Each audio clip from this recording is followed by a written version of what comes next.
Good morning students. कोणों के प्रकार एवं गुण चैप्टर में आगे के सम्स देखिए।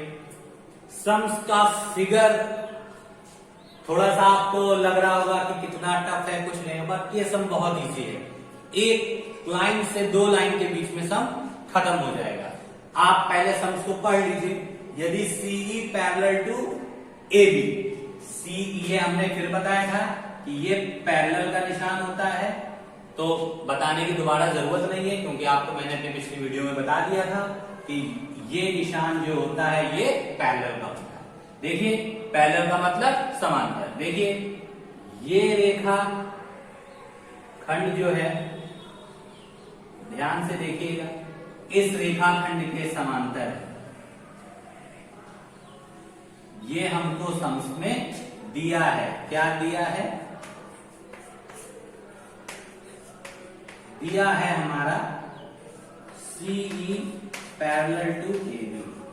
हमने आपसे बताया था कि पैरेलल की रिक्वायरमेंट हमको क्यों होती है कि जब तक रेखाएं समांतर नहीं होंगी तब तक संगत कोण, एकांतर कोण, अंतः एकांतर कोण हमारे बनते नहीं। तो इसीलिए सबसे पहला काम होता है हमको पैरेलल लाइन ढूंढना। अब अगर हमें पैरेलल लाइन मिल गई है यानी समांतर रेखाएं मिल गई है तो हम सबको आसानी से सॉल्व कर सकते हैं। अब देखिए हम इन दो पैरेलल लाइन को अगर गौर से देखें तो देखिए एक ये पैरेलल लाइन है, दूसरी ये पैरेलल लाइन है। ठीक है। अब अगर हम इस पैरेलल लाइन से इस वाली लाइन को अगर हम डार्क कर देते हैं, देखिए हमने इस पूरे चित्र में जितने पोर्शन को डार्क किया है उसको देखिए। ये हमने इतने पोर्शन को डार्क किया है तो देखिए ये इस तरीके की आकृति आपको बनती दिखाई पड़ रही है। ठीक है। तो ये अगर देखा जाए तो एक तरीके का ये Z लिखा हुआ है। ये आकृति अगर इसको थोड़ा सा हम सीधा कर दें, इसको पकड़ के थोड़ा सा नीचे करें तो ये अपने आप ऊपर उठ जाएगी। तो ये देखिए एक Z लिखते हैं, ये एक Z आकृति बनी है। तो जब Z की आकृति बनती है तो हमारा कोण कौन सा बनता है? एकांतर। और इसमें क्या होता है? कोने वाले कोण आपस में बराबर होते हैं, यानी ये और ये। ठीक है। इसमें देखा जाए ये और ये दोनों कोण आपस में कैसे होते हैं? बराबर। तो इसमें भी देखिए एक तो ये कोण बन रहा है और दूसरा कोने से ये वाला। तो ये कोण और ये कोण आपस में हमारे बराबर होते हैं। तो हमें किसी भी तरीके से इस बीच वाले कोण को पता करना।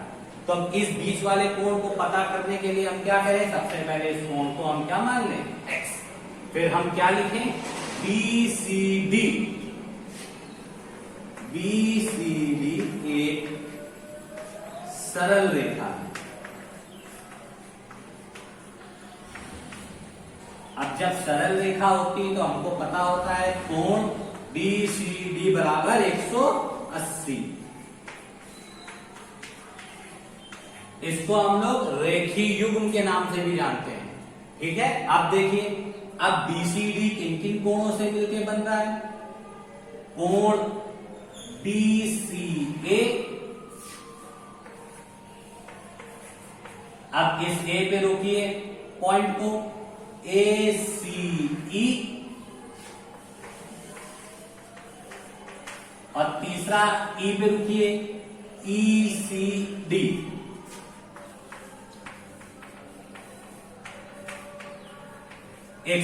देखिए कोण BAC का मान कितना है? 42। ACE का मान कितना है? X। और ECD का मान कितना है? 42 बराबर 180। 42 एंड 42 आ गया हमारा 84 plus x is equals to 180। तो x की वैल्यू निकाल लीजिए। 180 माइनस 84 तो सब्ट्रैक्ट करिए 6, यहां 7 बचा, ये आ गई x। x की वैल्यू हमारी कितनी आ गई? 96। तो इसकी जगह हम क्या लिख दें? 96। ठीक है स्टूडेंट, ये चीज आपको पूरी समझ में आ गई होगी कि मैंने किस तरीके से कोण लिया है। केवल ये इंपॉर्टेंट लाइन है जो आपको समझनी है। कैसे? BCA, तो ये वाला कोण मेरा कैप्चर हो गया। ACE, तो ये वाला कोण कैप्चर हो गया। CECD, तो मेरा ये कोण कैप्चर हो गया। सारे कोण की वैल्यू रख के जंप करा के x की वैल्यू मैंने कितनी फाइंड आउट कर ली? 96। अभी हमने आपको बताया था, क्या बताया था कि ये एक Z की आकृति बन रही है। Z की आकृति बनने की वजह से ये कोण और ये कोण आपस में कैसे होंगे? बराबर। ऐसा क्यों? क्योंकि ये एकांतर कोण होते हैं, जिसको इंग्लिश में ऑल्टरनेट एंगल के नाम से जानते हैं। तो हम लिख सकते हैं कोण A बराबर कोण X। क्यों? एकांतर कोण। अब देखिए कोण X की वैल्यू कितनी आ गई है? 96। तो X के लिए हम कितना लिख देंगे? 96। तो एंगल A की वैल्यू हमारी ऑटोमेटिकली कितनी फाइंड आउट हो गई? 96। और यही हमारा क्या हो गया बेटा? आंसर। तो देखिए सम मैंने बड़ा बड़ा किया इसलिए आपको बड़ा लग रहा होगा, बट सम है केवल और केवल 2 या 3 लाइन का। ठीक है, तो सबसे पहले हमको किसी भी क्वेश्चन सॉल्व करने के लिए हमें उसका तरीका पता होना चाहिए। तो हमने सबसे पहले ही Z बना के देख लिया था कि ये और ये एंगल इक्वल होंगे, तो बस इस एंगल को पता कर ले। ये एंगल हमने इस प्रॉपर्टी से पता कर लिया। जैसे ही ये एंगल फाइंड आउट हो गया, फिर ये दोनों बराबर होके ये वाला क्वेश्चन सॉल्व हो गया। आप लोग इस क्वेश्चन को नोट डाउन कर लीजिए, फिगर यही बनाइएगा। ये दोनों फिगर मैंने आपको समझाने के लिए बताए हैं, फिगर यही बनाइएगा और इस पूरे क्वेश्चन को नोट कर लीजिए। अब इसी टाइप का नेक्स्ट क्वेश्चन मैं आपको बताने जा रहा हूं।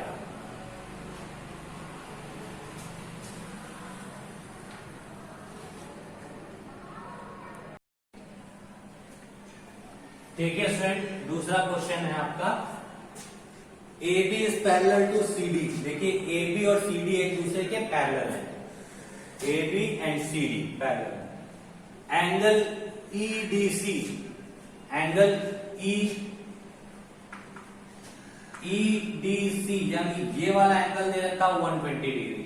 Find the value of angle X, angle Y and angle Z। इसकी हमें वैल्यू फाइंड आउट करनी है। देखिए बहुत इजी सम्स है। हम एंगल X को तो इजीली निकाल सकते हैं। क्यों निकाल सकते हैं? देखिए BED एक आपको सीधी रेखा दिख रही है। जब सीधी रेखा दिखती है तो हमारा कितने डिग्री का कोण बनने लगता है? 180 का। तो अगर ये पूरा कोण अगर हम लेंगे तो कितने डिग्री का बनेगा? ये टोटल 180 का। तो हम यहां लिखेंगे कि चूंकि EDA एक सरल रेखा है। देखिए फिर से EDA एक सरल रेखा है, अतः कोण EDA बराबर 180। प्रॉपर्टी आप लोग रैखिक युग्म में लिख सकते हैं, नहीं ये भी क्वाइट इनफ है, गलत कोई नहीं करेगा। अब देखिए EDA किन किन एंगलों से मिलकर बना है? देखिए पहला एंगल है ED और C। कैसे? ये गए और ये चले गए, तो पहला एंगल ये कवर हो गया। अब दूसरा एंगल यहां पे रुके थे, यहीं से वापस आए और अब की ऊपर चले गए, यानी CDA बराबर 180। EDC की वैल्यू कितनी है? 120 प्लस एंगल CDA 180। तो angle CDA is equal to 180 minus 120। तो angle CDA is equal to कितने डिग्री आ गया? 60 डिग्री। तो और CDA की वैल्यू कितनी है? देखिए CDA ये लगा हुआ है X, यानी X की वैल्यू कितनी आ गई है? 60। तो हमारा एक आंसर आपका 60 आ गया इस प्रोसेस से। अब देखिए, अब मैं थोड़ा सा रफ करूंगा जिससे आप करके समझा पाऊं ध्यान से। ठीक है स्टूडेंट, अब बॉक्स के अंदर का फिगर बिल्कुल क्लियर हो गया है। अब देखिए, अब मेरा पैरेलल लाइन का यूज आ गया है। ये लाइन और ये लाइन एक दूसरे के पैरेलल है, ये सवाल में पहले ही कह दिया गया है। अब देखिए, इस y एंगल को देखिए, ये नीचे की तरफ देख रहा है। x एंगल को देखिए, ये कहां देख रहा है? ऊपर की तरफ। दोनों एक जैसा काम तो कर नहीं रहे, क्योंकि एक नीचे की तरफ देख रहा है और दूसरा ऊपर की तरफ। जब इस टाइप से कुछ भी बनता है पैरेलल लाइंस के अंदर, तो हम उसको बोलते हैं अंतः एकांतर कोण, और इनका योगफल कितने डिग्री का होता है? 180 का। तो हम इसमें क्या लिख सकते हैं कि angle A plus angle D is equal to 180। क्यों? यहां आप लिख सकते हैं अंतः कोणों का योगफल। ठीक, अंतः कोणों का योगफल 180। तो एंगल A की वैल्यू क्या है? एंगल A की वैल्यू है y, एंगल D की वैल्यू क्या है? x is equal to 180। y as it is रखिए। एंगल x की वैल्यू हम कितनी निकाल चुके हैं? 60। तो x की जगह पे हम 60 लिख देंगे, 180। तो y is equal to 180 minus 60, y is equal to आ गया 120। अब देखिए, एंगल y की वैल्यू हमारी फाइंड आउट हो गई। कोई प्रॉब्लम तो नहीं स्टूडेंट्स? ये समझ में आ गया। अब हमको क्या फाइंड आउट करना है? z। अब फिर देखिए, हम इसको रफ कर रहे हैं। अब इस पे देखिए, इन दोनों में रिलेट करिए। देखिए, ये भी नीचे को देख रहा है और ये भी हमारा कहां आ जा रहा है? नीचे को ही कंटिन्यूअसली ये भी हमारा देख रहा है। तो हम इसमें देखते हैं कि ये दोनों लाइनें भी एक दूसरे को कहीं ना कहीं पे क्रॉस कर रही हैं। जब इस कंडीशन में लाइनें एक दूसरे को कहीं ना कहीं पे भी क्रॉस करती हैं, तो हम ये कह सकते हैं कि ये भी हमारे कैसे कोण हो जाते हैं?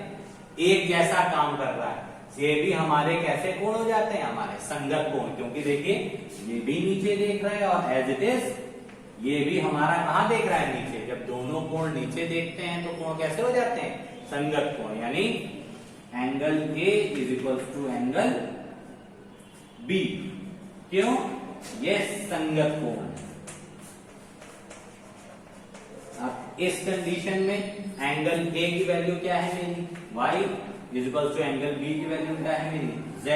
और y की वैल्यू क्या निकली? 120 इज इक्वल टू z। तो एंगल z हमारा कितना आ गया बेटा? 120।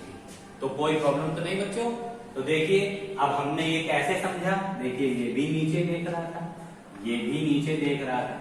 जब दो लोग एक जैसा काम करते हैं तो हम लोग बोलते हैं ना कि संगत का असर आ गया। तो ये दोनों एक जैसा ही काम कर रहे थे, इसीलिए संगत कोण की वजह से इनका मान कितने डिग्री का आ गया? 120। तो आप लोग इस क्वेश्चन को भी नोट कर लीजिए। आपके दोनों सम्स थे, आज से एक्सरसाइज कंप्लीट हो गई है। और सारे सम्स को साफ साफ फिगर बना के अपनी फेयर कॉपी में नोट करिए। और कुछ भी समझ में नहीं आता है तो हमसे। Thank you and have a nice day.